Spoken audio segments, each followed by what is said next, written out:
میری زندگی کا مقصد تیرے دین کی سرفرازی، میں اسی لیے مسلمان، میں اسی لیے نمازی، میری زندگی کا مقصد تیرے دین کی سرفرازی۔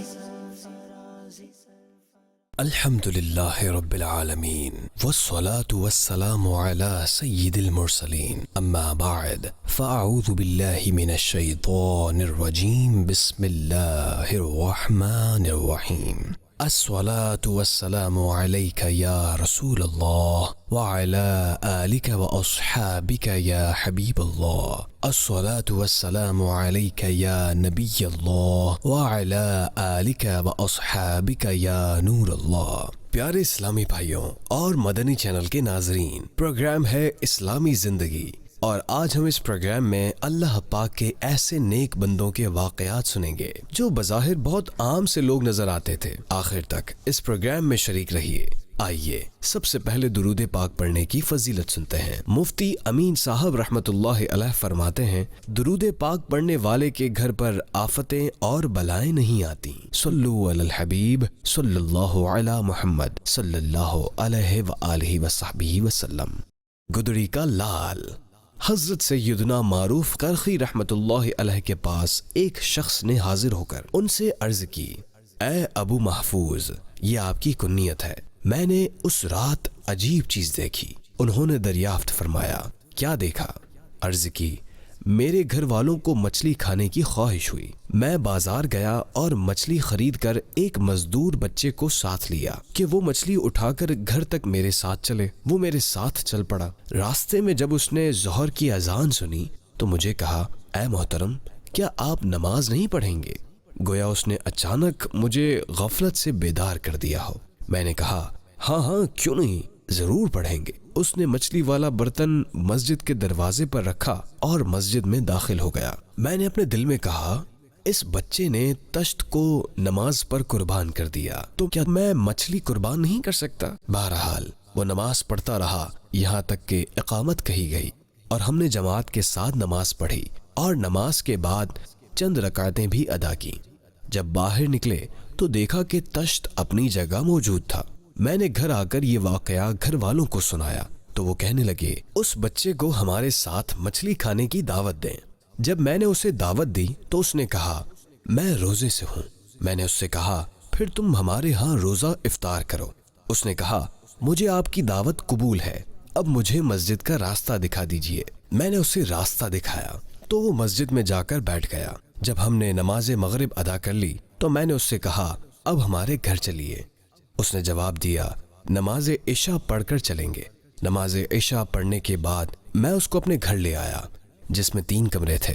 ایک میرا اور میرے بچوں کی امی کا تھا، دوسرے میں ہماری 20 سال سے معذور لڑکی رہتی تھی اور تیسرے میں ہمارا مہمان تھا۔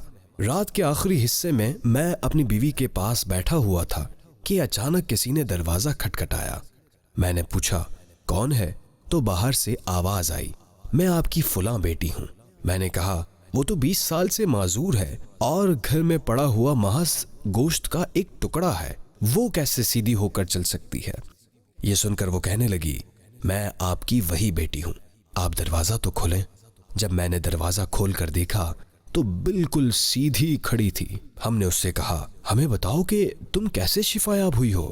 اس نے بتایا کہ میں نے آپ کو اپنے اس مہمان کا بھلائی کے ساتھ تذکرہ کرتے ہوئے سنا تو میرے دل میں یہ بات آئی کہ میں اللہ پاک کی بارگاہ میں اس کا وسیلہ پیش کروں کہ وہ میری تکلیف دور کر دے۔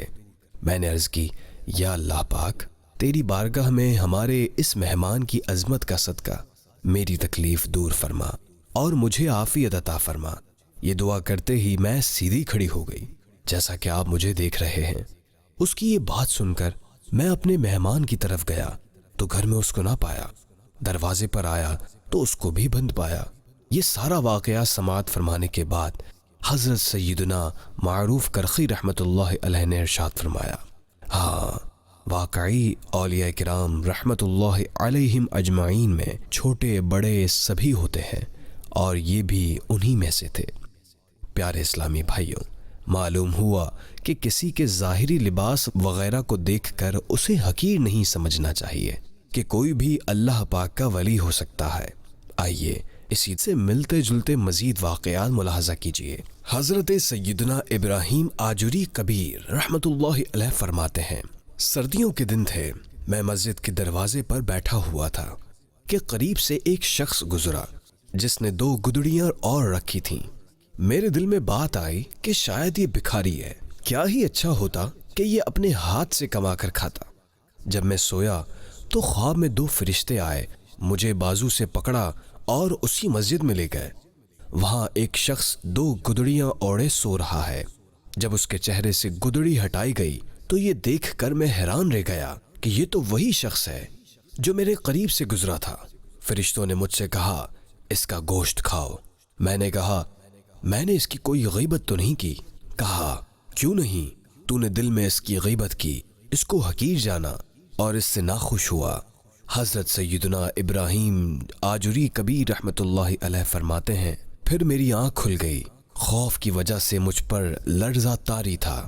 میں مسلسل 30 دن اسی مسجد کے دروازے پر بیٹھا رہا، صرف فرض نمازوں کے لیے وہاں سے اٹھتا۔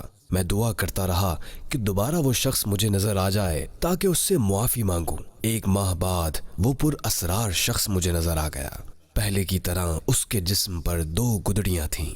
میں فوراً اس کی طرف لپکا، مجھے دیکھ کر وہ تیز تیز چلنے لگا، میں بھی پیچھے ہو لیا۔ آخر کار میں نے اس کو پکار کر کہا، اے اللہ پاک کے بندے، میں آپ سے کچھ بات کرنا چاہتا ہوں۔ اس نے کہا، اے ابراہیم، کیا تم بھی ان لوگوں میں سے ہو جو دل کے اندر مؤمنین کی غیبت کرتے ہیں؟ اس کے منہ سے اپنے بارے میں غیب کی خبر سن کر میں بے ہوش ہو کر گر پڑا۔ جب ہوش آیا تو وہ شخص میرے سرہانے کھڑا تھا۔ اس نے کہا، کیا دوبارہ ایسا کرو گے؟ میں نے کہا، نہیں، کبھی بھی ایسا نہیں کروں گا۔ پھر وہ پر اسرار شخص میری نظروں سے اوجھل ہو گیا اور دوبارہ کبھی نظر نہ آیا۔ اسی طرح منقول ہے، حضرت سیدنا حسن بصری علیہ رحمت اللہ علیہ بے انتہا منکسر المزاج تھے، ہر شخص کو اپنے سے بہتر تصور کیا کرتے۔ ایک دن دریائے دجلہ کے کنارے کسی حبشی کو شراب کی بوتل کے ساتھ ایک عورت کے ہمراہ دیکھا۔ آپ رحمت اللہ علیہ نے دل میں کہا، کیا یہ شرابی حبشی بھی مجھ سے بہتر ہو سکتا ہے؟ اسی دوران ایک کشتی گزری جس پر 7 افراد سوار تھے۔ یکا یک وہ غرق آب ہو گئی اور 7 آدمی ڈوب گئے۔ یہ دیکھ کر حبشی دریا میں کود گیا اور اس نے ایک ایک کر کے 6 افراد کو باہر نکالا۔ پھر مجھ سے بولا، 7واں آپ نکالیے۔ میں تو آپ کا امتحان لے رہا تھا کہ آپ صاحب باطن بھی ہیں یا نہیں۔ یہ بھی سن لیجئے، یہ عورت اور کوئی نہیں بلکہ میری امی جان ہے، اور بوتل میں شراب نہیں، سادہ پانی ہے۔ آپ رحمت اللہ علیہ سمجھ گئے یہ حبشی کوئی عام آدمی نہیں بلکہ میری اصلاح کے لیے آئی ہوئی غیبی ہستی ہے۔